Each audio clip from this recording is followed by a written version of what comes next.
วันนี้จีพามาเบิ่งสวนหญ้าเด้อเพิ่นปลูกแล้วเรียบร้อยพี่น้องอันนี้เป็นต้นมะเขือม่วงเด้อนี่เด้อกะจีถ่ายเอาไว้ได้จักหน่อยเพราะว่ามันหลายซะเหลือเกินอันนี้ต้นมะเขือม่วงเพิ่นก็จะปลูกแบบนี้เลยเด้อหลังจากคาดไถแล้วหมดแล้วอันนี้ก็เป็นต้นมะเผ็ดเด้อมะเผ็ดเขียวเผ็ดเขียวหญ้าก็ปลูกส่วนหลายเด้ปลูกหลายเผ็ดเขียวนี่ก็ได้อันนี้บักอึสเปนเด้อนี่เด้อมาอึสเปนอันนี้ก็เป็นคั่งมันได้นี่ได้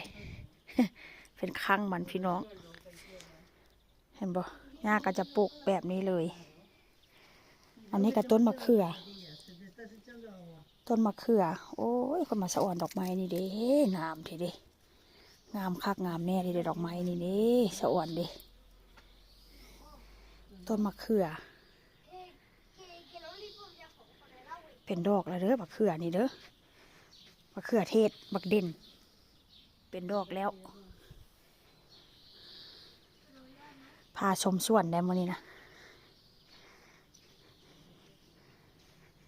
แล้วอันนี้ผักกวางตุ้งย่าเอาไว้เฮ็ดซอกเฮ็ดซุปแล้วก็ปั่นใส่หมักบวบใส่บักออกบักใส่มันฝรั่งอันนี้หัวต้นยังเอามาไล่นกไล่แมงไม้ว่าสัตว์บักเตียงนี่นะเตียงนี่เป็นมากแล้วนะดองได้ว่าดอได้ว่าบักเตียงนี่ก็อะไรเห็นไหมต้นน้อยๆพี่น้องคืบเดียว คืบเดียวเป็นมากแล้วไดอันนี้ก็คืบเดียวเป็นมากละ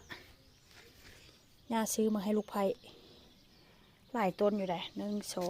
2มี8 ต้นพี่น้องย่าเพิ่นก็บ่ค่อยกินดอกแต่ว่าซื้อมาปลูกให้ลูกไผ่กิน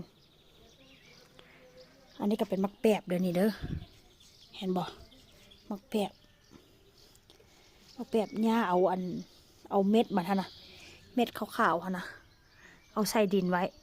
แล้วก็ปล่อยให้มันขึ้นเองเห็นบ่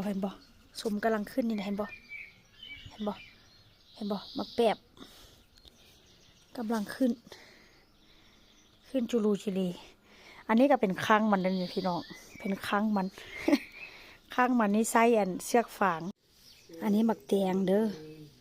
มักแตงนี่เป็นดอกแล้วดอแท้ว่าเบิ่งแม่ต้นซ้ำนี่นะต้นซ้ำนี่เป็นดอกเป็นมากแล้วเบิ่งไหมความว่าดอแท้ดอว่า